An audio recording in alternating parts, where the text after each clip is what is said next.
Hey everyone, this is Ashley Latecki Ellenboss with Sky House Herb School and Apothecary. And today I'll be speaking about Taurus season, herbs, and activities.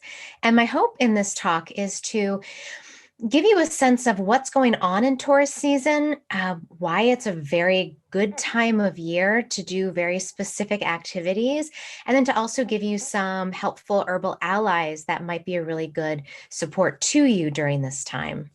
So let's start off by talking a little bit about Aries season because that precedes the Taurus season in the zodiacal year. So Aries is a fiery heart, martial type of energy. It's that pick up, let's get going, let's take action. It's all about newness, freshness, brightness. So it's a very invigorating type of energy. And so often in Aries season, people get really amped up. They start to feel, they can feel the energy of spring just starting to come in. The air is getting warmer, the sun is out more often. And so there is this really, they call it cardinal or very kind of like the energy that starts things off. So Aries is like just gets things going. It really kind of ignites the flame and really gets activities started. Taurus, on the other hand, is a fixed energy. So the benefit of this, when we know this, is that during Taurus season, which is roughly from, April 21st, 22nd until May 21st, 22nd, Taurus season is about stabilizing energy. So if we think about all that cardinal energy that got us really excited for spring and started helping us vision and plan and get active with the things we wanted to do in this new year, then what Taurus says is it says, good job, nice job, buddy. Now let's just relax and let's just sink into that action that we got started or sink into those visions that we had. And let's just enjoy them. And let's ground ourselves and make sure that we're able to actually sustain them. So if you have a lot of, Mars ruled planets or a lot of Aries energy in your chart, the Taurus energy might be a little bit harder for you to deal with because it really is asking you to slow down and not do anything new, but just build on what you've already done. And on the other hand, if you have a lot of Taurus energy, which is ruled by Venus, you might be very happy to just sort of keep things going even steady without actually initiating new projects and new actions.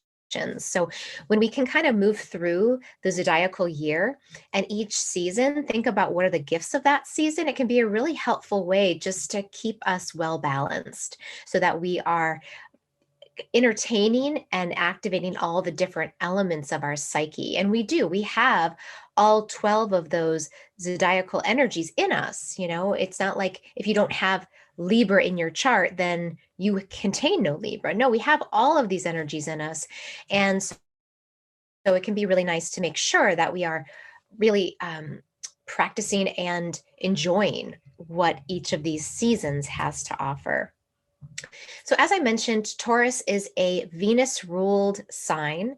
And so, Venus is known and associated with beauty, with love, with romance.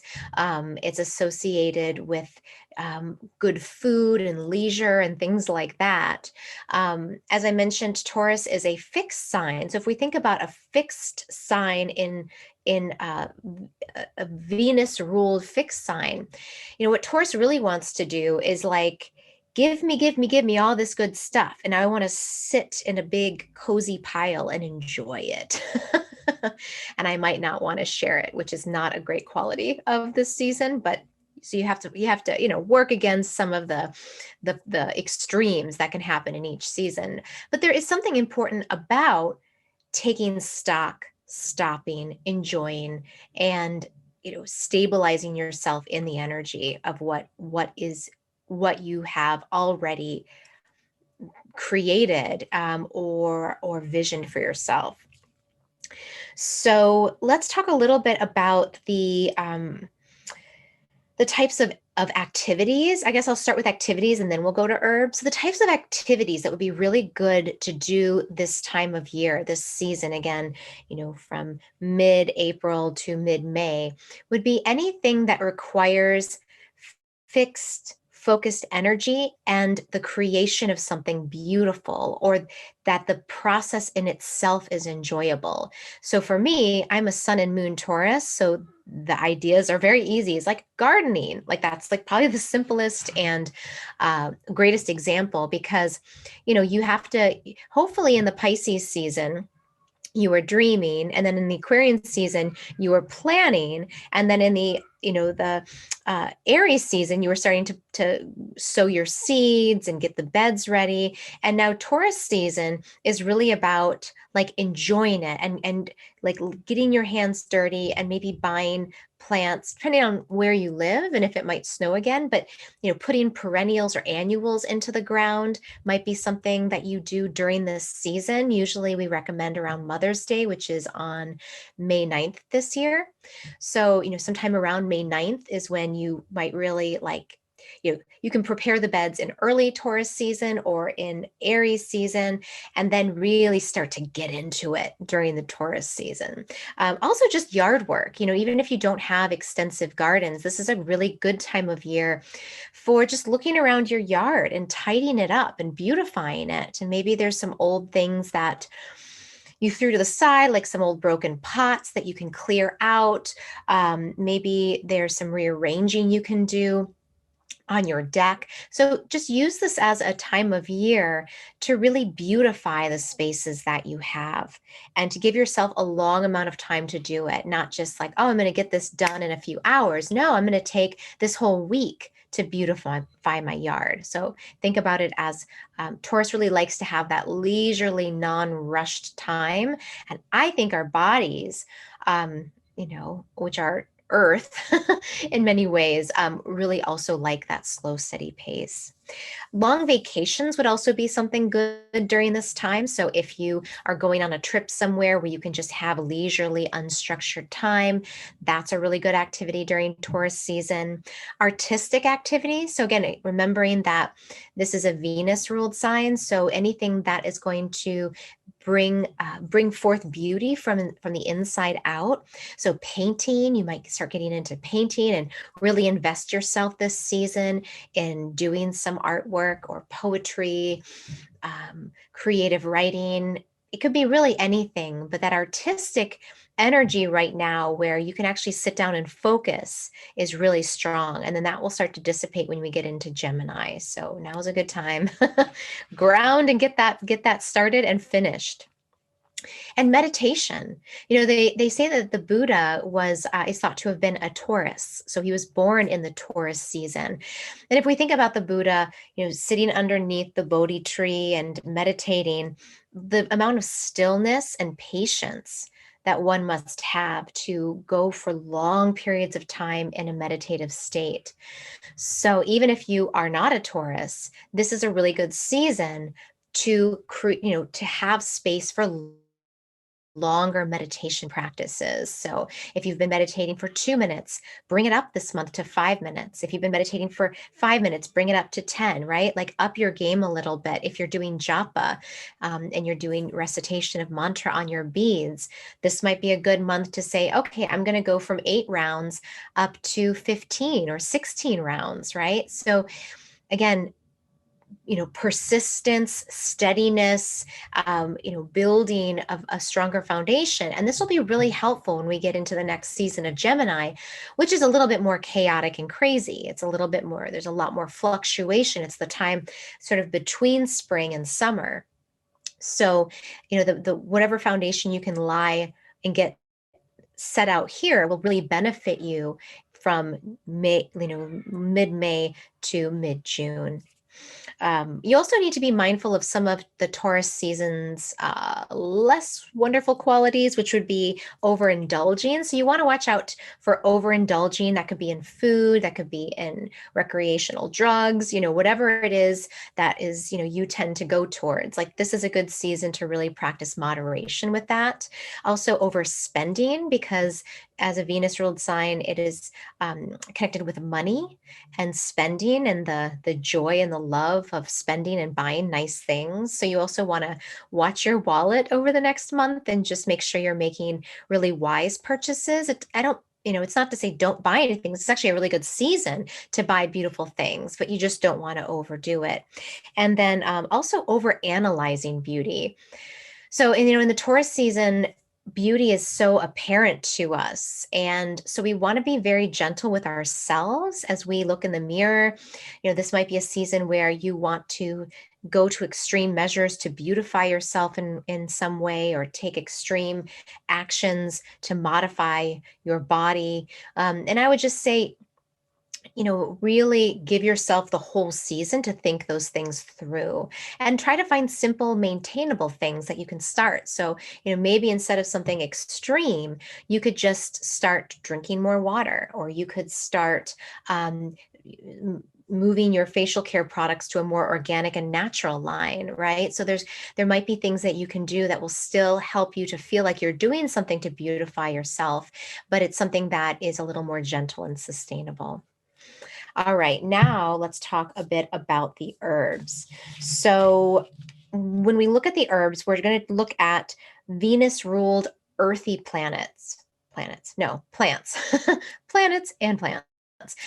So I specifically, when I think about Taurus and I think about Venus ruled and the combination of the two, I think about, well, Taurus rules the throat. It also rules the thyroid. It also Venus rules the reproductive organs and the kidneys. So we can think about all of those, but specifically for Taurus season, I would focus more on the throat, and also on things that are going to be cooling and soothing.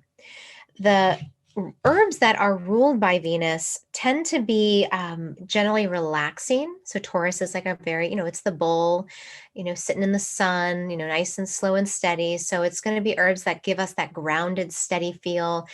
Herbs that are aromatically pleasing. So if we think about a lot of our mint family plants, these are Taurus ruled. Also, herbs that are beautiful. Some of our most beautiful flowers are considered to be Venus ruled, and also female reproductive tonics. All right, now the plants. So I have 3 plants I'm going to talk about today, and these are meadowsweet, roses, and violet. So before we dive into the details of all of these plants, I thought it might be helpful to kind of have some taglines for each of these 3, just to kind of help you think about how each of these plants might be used, and maybe if one is going to be a particular match for you. So the first one is meadowsweet, and the tagline for this one for the Taurus season would be stagnation and pain. So if you're feeling right now any sort of like stagnation, like maybe you never got that burst of inspiration or insight, maybe you have some physical stagnant pain. Usually it's in one place in the body, maybe it throbs and pounds. That's one of the traditional indications. But I would think of it as sort of dispersing stagnation and pain. The second one is rose. And so I would think of rose for the Taurus season specifically, if there's matters going on that are of the heart. And maybe it's around beauty and accepting yourself and the beauty you contain. It could be around any sort of heart issues that have come up, maybe in the Aries season, heartbreaks, changes, loss of direction. And if you're feeling like you just need some heart soothing medicine, then rose would be a really nice one during this time. And then the third one is violet. And the tagline for violet would be speaking your truth. So if you're feeling like, this season, you really want to work on your communication skills, or if you feel like there's something you've been kind of having to choke down, something that is maybe bitter that you don't really want to address or deal with, but Taurus season is a really actually safe time to slowly chew on something and work on it and get it up, actually speak it through you. So if that's the way you're feeling, then violet might be a really nice medicine. So let's talk about each of them in a little bit more detail. So meadowsweet is also called Queen of the Meadow. It's a wonderful, beautiful plant with these little springy white flowers that look kind of like elder flowers. And its name is Filipendula ulmaria. There's also Filipendula spirea. They're both meadowsweets, different species. It's a very strong smelling and sweet smelling plant. So it makes sense if you ever smell it. It's called Queen of the Meadow for a reason. It gives this sweet honey-like smell, and it often grows in very big, open, sunny spaces. So it's very queen-like, and I think that's a really nice plant and image for this Taurus season is a plant that really spreads herself out over pastures and gives off this really sweet honey hay-like aroma.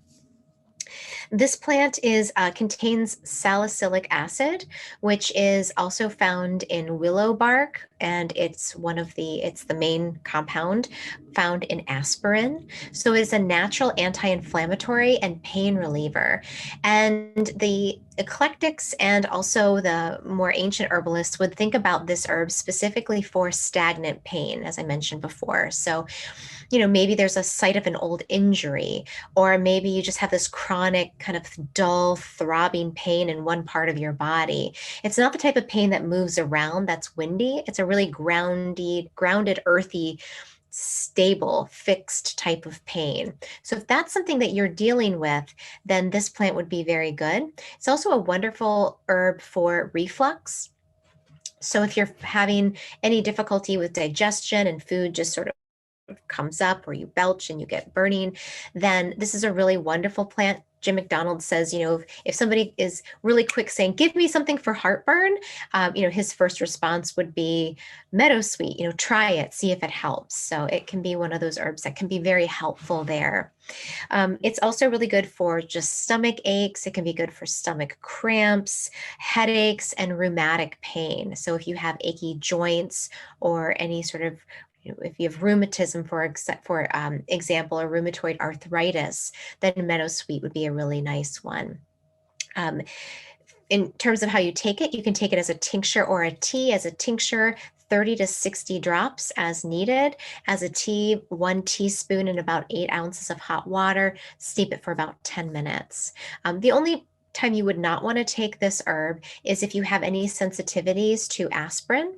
If you have chickenpox or high fever and you're under 16, because it can possibly cause Ray's disease or rays, basically like, where you have an aspirin overdose. So in that case, you also want to avoid it.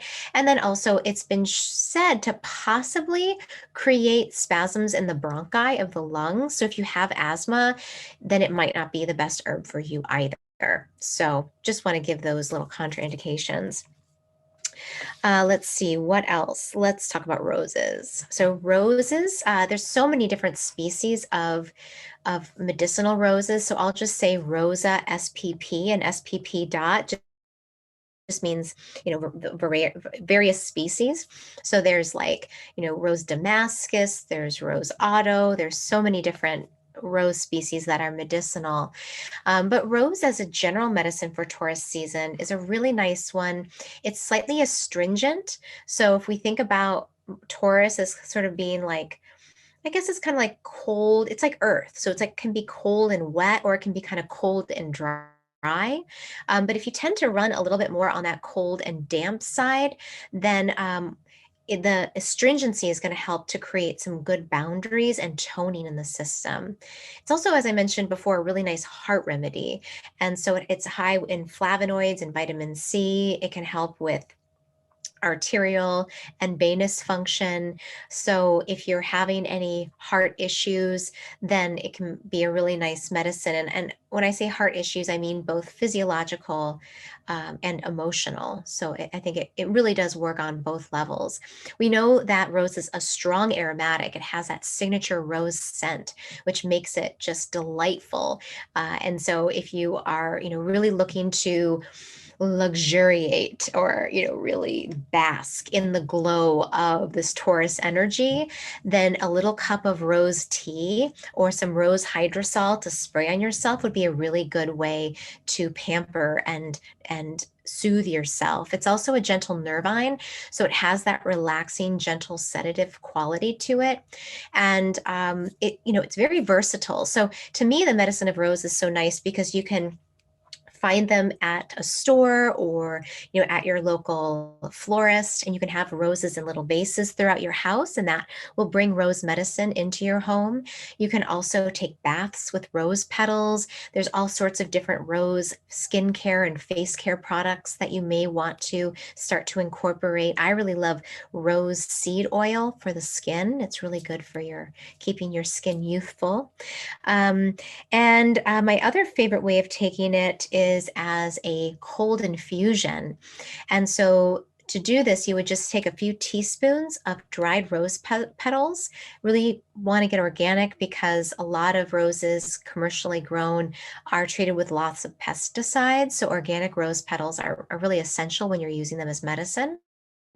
So you're going to just put a few of those into a jar of cold water. And you could do, a quart size mason jar, which is going to be like 4 cups, or you could do like a pint, which is more like a little less than 2 cups.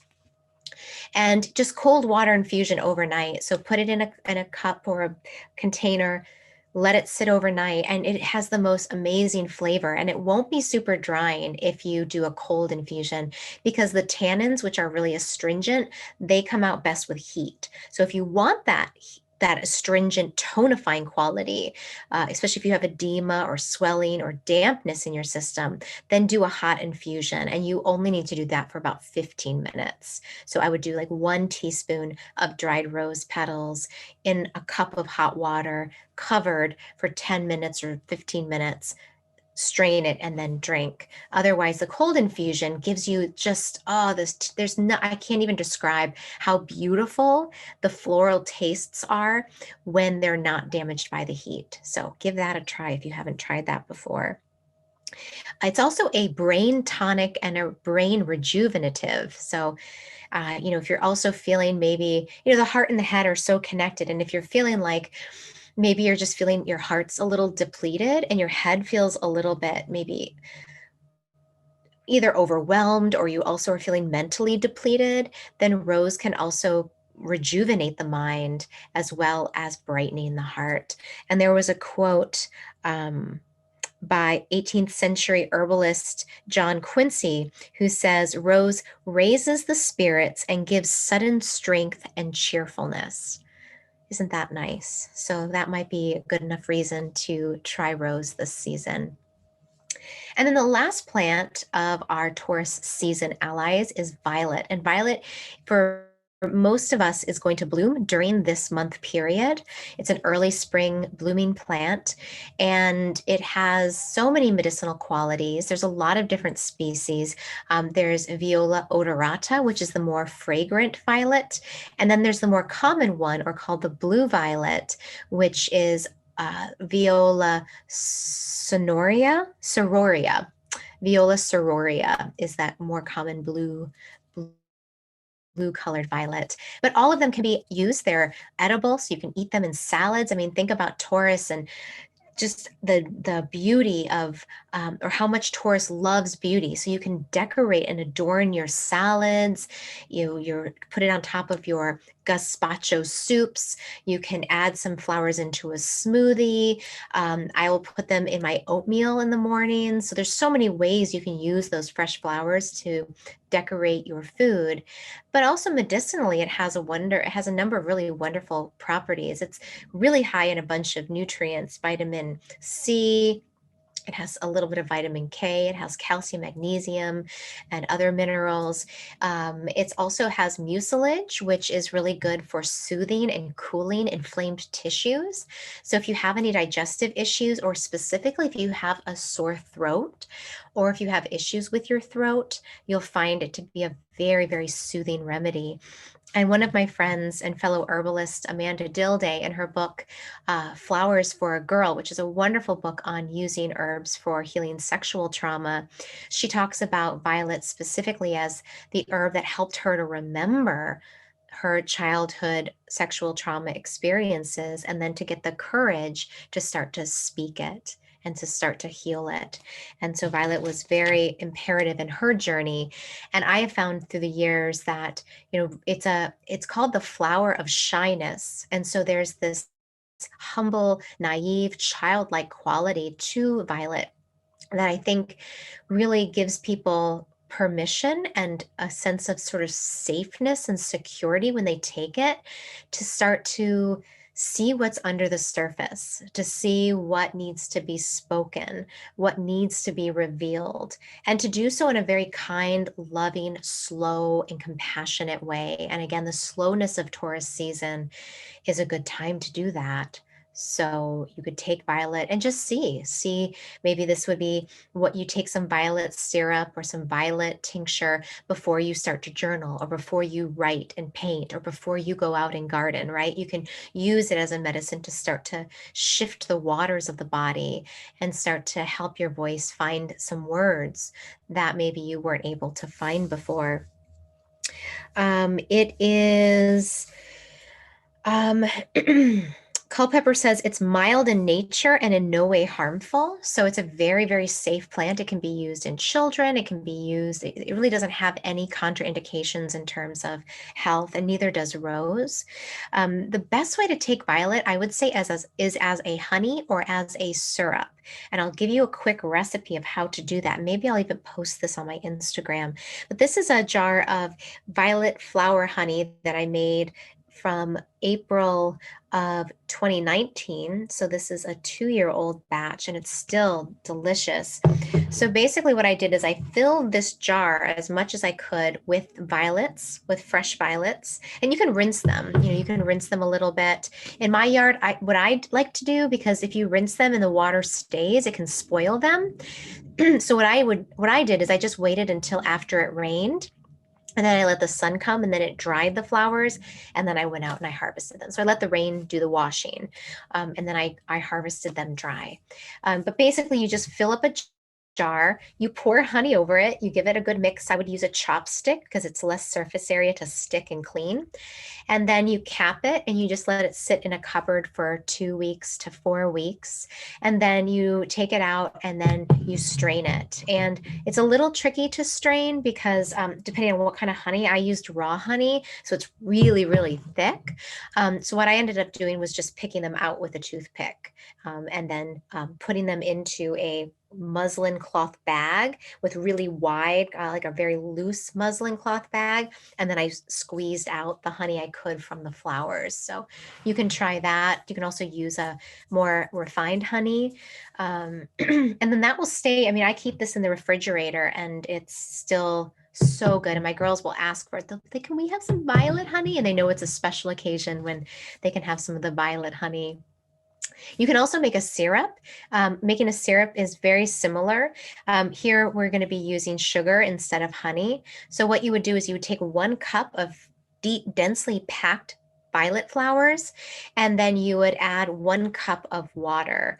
Well, actually, let me break that down. So you're going to take 1 cup of your densely packed flowers, and you're going to put that into a jar. Depends, like maybe like a half quart or like a pint jar, and then you're going to boil 1 cup of water, and then pour that 1 cup of boiled water over the flowers, cap it, and let it sit overnight, and then that water will turn the most beautiful purplish blue color. And then what you do is then the next day you strain that out, and then you take that water and you add it to a double boiler. So you've got boiling water in the bottom pot, and then you've got another pot that sits on top, and then that second pot you put your water from your violets, and then you put 1 cup of sugar. And if you want to maintain that bright bluish purple color, use white sugar. But if it doesn't matter to you, you can use brown sugar, which has more B vitamins, or even you can use some molasses too, mixed with sugar. But you'll lose the color, but it's still it's up to you. That's the creative part of herbal medicine.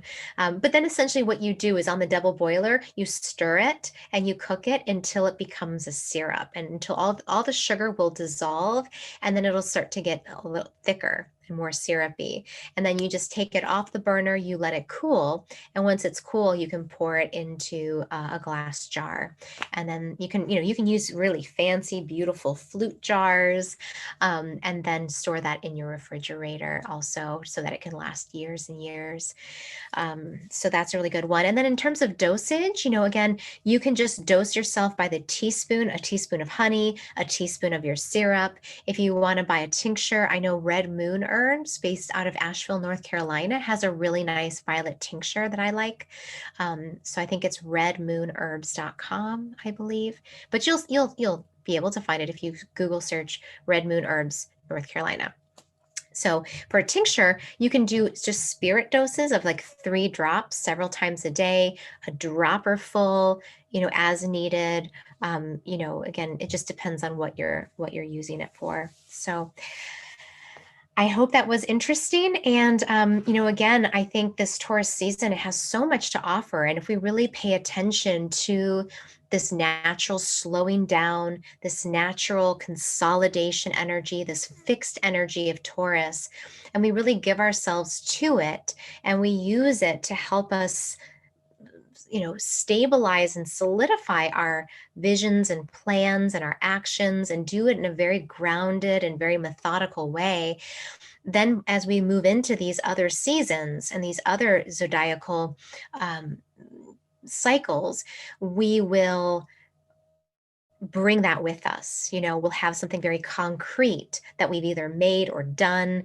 or engaged with, right? Like the art, the gardening, the self-care. We will have actually taken the time to actually rooted ourselves in something before we're swept away by that very airy season of Gemini. So let me know if you've used any of these plants, if you have any recipes for them. And I hope you all have a wonderful, very pleasant and enjoyable Taurus season.